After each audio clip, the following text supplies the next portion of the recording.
He made a young waiter crumble to tears, right there in front of a room full of wealthy diners, and Gregory Rivera didn't even blink. 4 years, this wicked millionaire turned Luxe Meridian into his personal kingdom of fear. Nobody challenged him. Nobody dared. Not the cooks, not the servers, not even the managers who depended on his fat tips to keep their jobs safe. Gregory had ruined careers with a single complaint, and the sickest part? He enjoyed it. But everything changed the day a new waitress walked through the doors. A woman with nothing left to lose. A woman he thought he could break just like all the others. He had no idea she wasn't like the staff who trembled around him. He had no idea she carried a past sharper than any threat he could make. And I promise you, by the time this story ends, you'll understand how one ordinary woman made the most feared millionaire in the city look absolutely ridiculous with nothing but her courage. This isn't just a story about standing up to a bully. No. It's about something far more dangerous. What happens when a powerful man finally meets someone who's no longer afraid of him? Stay with me. Let me tell you a story about wealth, secrets, and the exact moment when someone finally said, "Enough." In the heart of the city stood Luxe Meridian, a restaurant so extravagant it barely felt real. Crystal chandeliers glittered like frozen galaxies. Velvet chairs swallowed guests in luxury. Even the air smelled expensive, perfumed with truffle oil and imported wine. It was the kind of place where a single dinner bill could pay someone's rent for 3 months. And inside this palace of polished silver and quiet terror, one name made every staff member freeze: Gregory Rivera. Multi-millionaire. Real estate mogul. A man whose money came from deals whispered about rather than spoken of. His wife, Vanessa Rivera, believed he was simply overworked. The staff knew better. They had seen him unleash tantrums that shattered plates, careers, and spirits. Every night he walked in like a king returning to his throne. And every night, someone new suffered. There was Jonah, a shy young waiter saving for school, who Gregory humiliated over a slow refill before threatening to have him blacklisted from every fine dining restaurant in the city. Jonah cried while taking off his apron. Witnesses swear Gregory smirked. That was the kind of man he was. And into this world of silent suffering stepped Bailey Richard. Bailey had spent years fighting for people's rights as a community legal advocate. She'd stood up for families, faced corrupt landlords, and spoken for people who had no voice, until one devastating case broke her spirit and cost her everything. Now she found herself adjusting a borrowed waitress uniform, reminding herself how to balance a tray, trying not to think about the life she had lost. On her first day, a senior waiter named Marco pulled her aside. His voice was low, urgent. "See that table by the window? That's where he sits. Gregory Rivera. You do not want to get on his bad side. And, look, Bailey, I won't lie, he targets people like us. Especially you." Before she could fully process that warning, she watched Gregory tear into a hostess for simply greeting him too slowly. His voice boomed through the restaurant. His insults were sharp, deliberate. Bailey realized instantly, this wasn't just a rude man. This was a predator who had been allowed to roam unchecked. And he was about to pick the wrong woman to mess with. Before we proceed to where it all began, please take a moment to like, subscribe, and comment where you're watching from to support this channel growth. It's just a push of a button to you, but it means the world to me. Thank you. Now let's get into it. Luxe Meridian wasn't just a restaurant. It was a glittering fortress built for the wealthy to feast like royalty while the staff moved like shadows, silent and afraid. Crystal chandeliers dripped light onto marble floors polished so perfectly they reflected every anxious step. The dining room glowed with gold accents, imported wines, and a calm so rehearsed that even the clinking of cutlery felt choreographed. To the guests, it was elegance. To the staff, it was survival. Every evening at precisely 7:30, the temperature in the room shifted. Gregory Rivera arrived. His entrance was a ritual, coat tossed carelessly at a server, a grunt instead of a greeting, and that cold, assessing stare he gave everyone, like he was deciding who to break first. He insulted accents. He mocked skin tones. He made racist remarks loud enough for entire sections to hear, then dared anyone to react. And if he wasn't humiliating someone, he was openly flirting with women who were not his wife, slipping his hand around their waist as though the world belonged to him. The staff had learned long ago that fighting back meant losing everything. There was the black busser, Darren, a hard-working 20-year-old saving for school, whom Gregory got fired after calling him unprofessional for accidentally brushing past his chair. Management didn't question it. They never did. Gregory's money made his word law. Another server, Helena, lost her job after Gregory claimed she lacked respect because she didn't laugh at one of his crude jokes. No one ever forgot the look on her face as she was escorted out, holding back tears. And yet, Vanessa Rivera, Gregory's polished, graceful wife, saw none of this. Or maybe she refused to. She told the staff he was simply stressed, carrying the weight of big deals, completely unaware, or willfully blind, to the darkness he spread every time he stepped through the doors. Into this world of quiet terror walked Bailey Richard. On her first day, she stood in the employee hallway adjusting the stiff apron tied around her waist. Her hands trembled, not from inexperience, but from everything she had left behind. She'd once fought for people's rights with fire in her voice and purpose in her heart. But after one devastating case shattered her career, she found herself learning table numbers instead of preparing court briefs. She took a deep breath, repeating the menu in her mind, reminding herself she needed this job, if only to keep breathing while she figured out how to rebuild her life. "Bailey," Marco whispered, appearing beside her with a tray tucked under his arm. "Listen, there's something you need to know." His eyes darted toward the dining room. "Gregory Rivera is our nightmare. He picks targets. And Bailey," he swallowed, "people who look like you. You're the first person he'll try to break." Before she could respond, a sharp voice split the air. "You call this greeting someone?" Gregory was towering over a young hostess, his words slicing through the lobby. She apologized, voice shaking, but Gregory leaned closer, sneering as though her fear amused him. Guests paused. Staff froze. And Bailey, watching from a distance, realized her welcome to Luxe Meridian was complete. This was the man she would one day stand against. If you had the chance to warn Bailey on her first day, what would you say to her in that moment? Bailey had barely learned the layout of the dining room when Marco whispered that dreaded phrase, "You've got table 9. Everyone knew what that meant. Table 9 was Gregory Rivera's throne, a place where he surveyed the room like a bored emperor looking for entertainment in the suffering of others. Bailey steadied her breathing, squared her shoulders, and approached. Gregory didn't even look up. He flicked his eyes over her like she was a stain on the tablecloth. "New," he muttered, smirking. "Of course they'd send me someone inexperienced." His pause lingered just a little too long, his gaze making the implication unmistakable. Bailey forced a polite smile. "Good evening, sir. May I start you off with—" "You can start by standing straight," he interrupted. "Your posture is terrible. Or is that just how you people walk?" The diners at the surrounding tables shifted uncomfortably. Some glanced away. Others pretended not to hear. Bailey felt a sting in her chest, but her training, her real training, kicked in. Years of advocating for frightened clients had taught her the power of stillness. She inhaled deeply, held her ground, and continued taking his order with practiced calm. Gregory didn't like that. He snapped his fingers in her face whenever he wanted water, then complained she took too long even when she returned in seconds. He tried confusing her by changing his order twice, then pretending he hadn't. Twice, he deliberately stuck out his foot as she passed, forcing her to sidestep at the last second. And then he struck with the cruelty he was known for.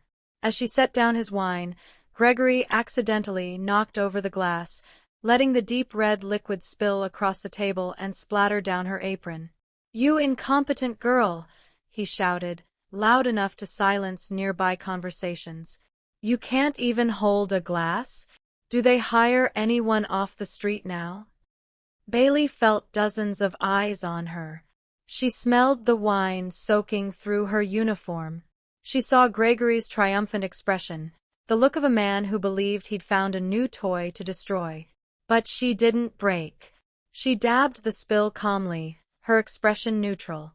For the first time, the staff watching from across the room seemed confused. Why wasn't she shaking? Crying? Apologizing endlessly? Something about her resolve irritated Gregory. He leaned back in his chair, lips curling. "Look at you. No reaction. You think you're tough? You think you're better than the others?" His voice grew sharper. "You should know your place." Bailey turned to leave, and that's when he did it. He shot to his feet, towering over her, voice booming. "I'm talking to you. Don't you dare walk away when I'm speaking." His hand rose, fast, violent, unrestrained. But before it reached her, Bailey's reflexes took over. Her hand snapped up, catching his wrist mid-air. The sound that followed wasn't a scream or a shout. It was the collective gasp of a room witnessing the unwitnessable. Forks dropped. Phones appeared. The mighty Gregory Rivera stood frozen, held in place by a waitress half his size, his attempt at dominance flipped into pure humiliation. Bailey's voice was steady as stone. "Lower your voice," she said, "and show respect to the staff." Gregory's face twisted, not with anger, but with disbelief. No one had ever spoken to him like that. Certainly not someone he considered beneath him. And in that moment, for the first time, he looked small. If you were Bailey, would you have grabbed his wrist, or handled the situation differently? The moment Bailey released Gregory's wrist, the restaurant snapped back into chaotic whispers. But the damage had already been done. Gregory Rivera, the man who ruled Luxe Meridian with fear, had been humiliated in front of the city's elite. And humiliation was something he could never tolerate. The next morning, the retaliation began. Bailey arrived for her shift only to find her name missing from the weekly schedule. Marco rushed toward her, whispering urgently, "Bailey, they cut your hours. Gregory spoke to the manager last night. Said you were aggressive and unstable." She had expected a reaction, but not this quickly. For the next week, her schedule shrank from 5 shifts to 2. Her tables were reassigned. Her tips plummeted. The manager avoided eye contact every time she approached him. Gregory made sure his presence was known too. He sat in table 9 every night, staring at her with a cold, calculated smile. Not a word, not a gesture. Just a silent message. "I will break you." But Bailey had faced worse men. And she recognized something familiar in Gregory's eyes. Not power, but fear. The kind of fear that belongs to men hiding their own secrets. That's when she started paying attention. She listened to whispered staff conversations in the break room. She watched Gregory's frequent meetings with sharply dressed strangers who never ordered food. She noticed the shady envelopes being slipped beneath napkins. Slowly, patterns emerged. Patterns she had been trained to see long before she ever put on a waitress apron. Her instincts sharpened. She approached staff one by one, never pushing, just listening. A dishwasher told her Gregory had threatened to have his visa revoked for reporting harassment. A bartender admitted Gregory once forced the manager to fire a server because she refused his advances. A hostess shared how Gregory had bragged about moving money so fast even the IRS couldn't smell it. Every story painted the same picture, a man who believed himself untouchable. And Bailey began to realize the truth. Gregory wasn't retaliating because she embarrassed him. He was afraid she might see through him. Her suspicions hardened when she overheard 2 businessmen discussing a property transfer Gregory needed done before the auditors get close. Another night, she watched him take a call outside the restroom, whispering urgently about offshore backups and liquidating before anyone notices. Fraud. Laundering. Cover-ups. She had heard enough similar patterns in her advocacy work to know the signs. Still, she tread carefully, until Gregory made the mistake of cornering her. It was closing time. The dining room was empty. Bailey was polishing glassware when she felt him behind her. "You think you're brave," Gregory said softly, too softly. "But I can end your life in this city with a single call. You'll never work again. You'll beg to leave this place." Bailey turned slowly. His face was twisted with fury, his breath thick with wine and arrogance. He leaned closer. "I'm going to bury you, girl." What Gregory didn't know, what he could never have guessed, was that Bailey had slipped her phone into her apron pocket the moment she sensed him approaching. And it was recording every threatening word. When he finally walked away, satisfied with himself, Bailey stood frozen for a moment, heart racing. Then she checked her phone. Clear audio. Every threat. Every promise. Every admission of power abuse. This wasn't just personal anymore. She wasn't fighting a bully. She was holding evidence that could destroy a criminal empire. Do you think Bailey is going too far by digging into Gregory's criminal secrets? Vanessa Rivera had grown accustomed to her husband's late nights, but lately something about them felt different. Gregory wasn't just coming home late, he was coming home unsettled. He paced the bedroom long after midnight, whispering sharply into his phone, snapping at shadows, pouring drink after drink as if trying to drown something clawing inside him. When she asked if something was wrong, he brushed her off with a dismissive wave, muttering about stress and incompetent employees.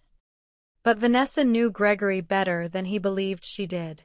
She saw the tension in his jaw, the way his eyes darted when she entered the room, the way he guarded his phone as if it held the key to his entire existence.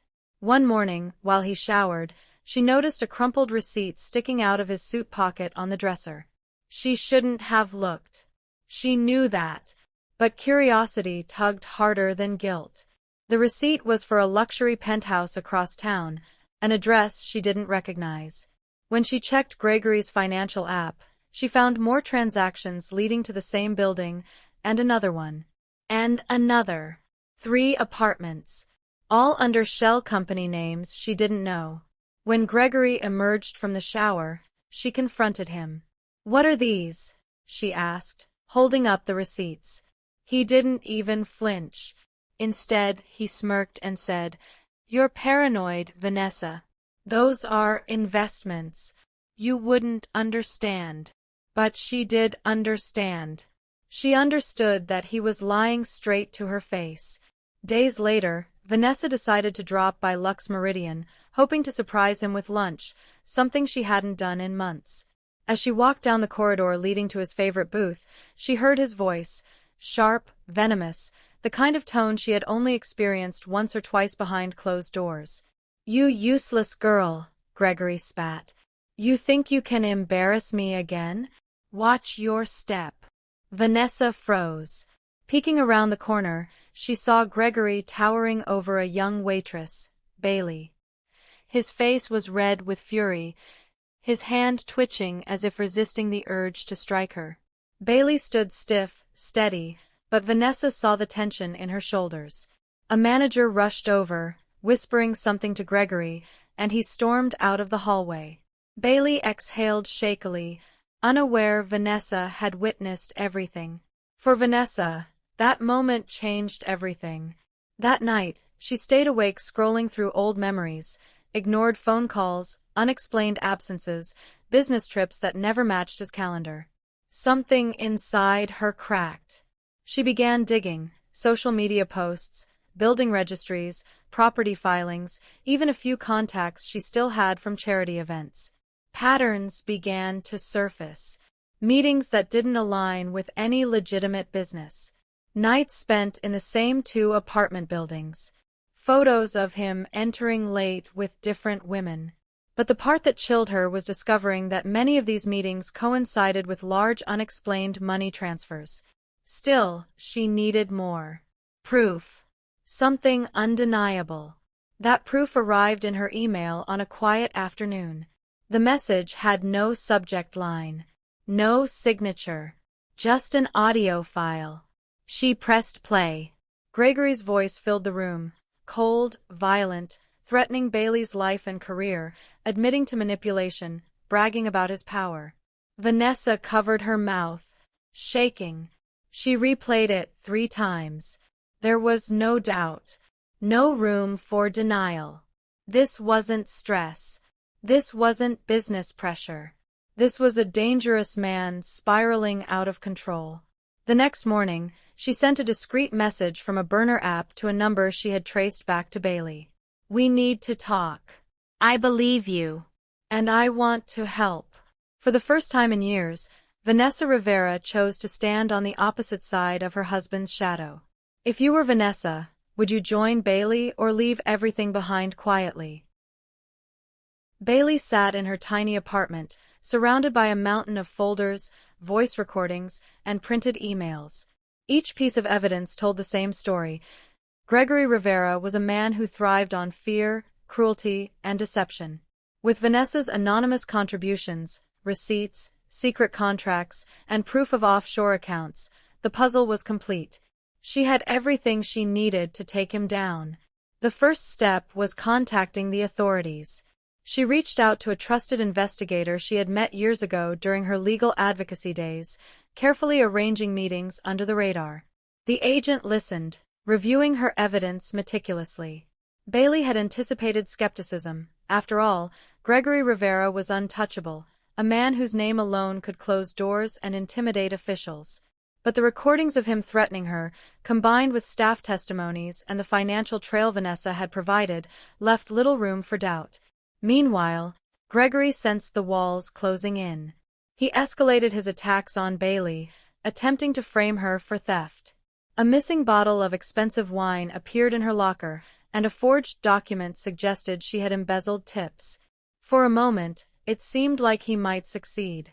But the staff, inspired by Bailey's courage and fed up with years of abuse, finally found their voices. They testified against him, recounting incidents of harassment, manipulation, and racism. One by one, the evidence dismantled his attempts to manipulate the situation, turning his own web of fear against him.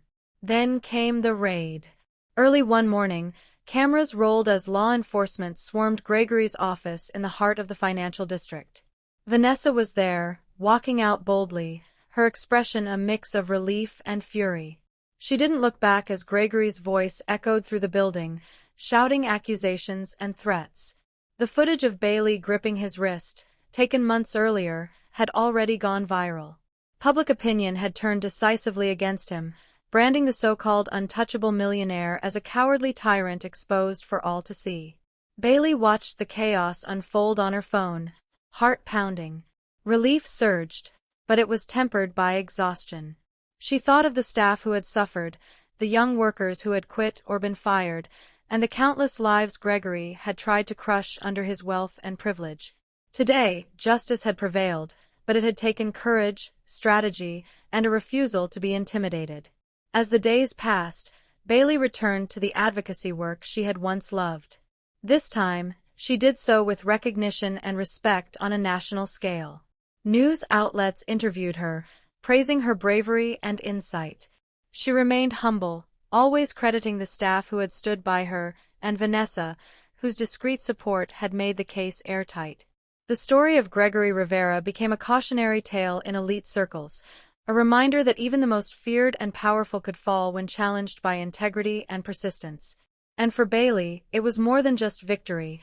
It was the affirmation that no one is untouchable, no matter how high their towers may rise. If you were standing in the restaurant that day, would you have spoken up against Gregory or stayed silent? Thanks for watching until the end. I put hours of work into crafting every story, writing, researching, and building every twist, just for you. If you enjoyed it, the best way to show it is by hitting like, subscribing, and leaving a comment. Every click tells me my hard work mattered. It may seem small to you, but to me it means everything.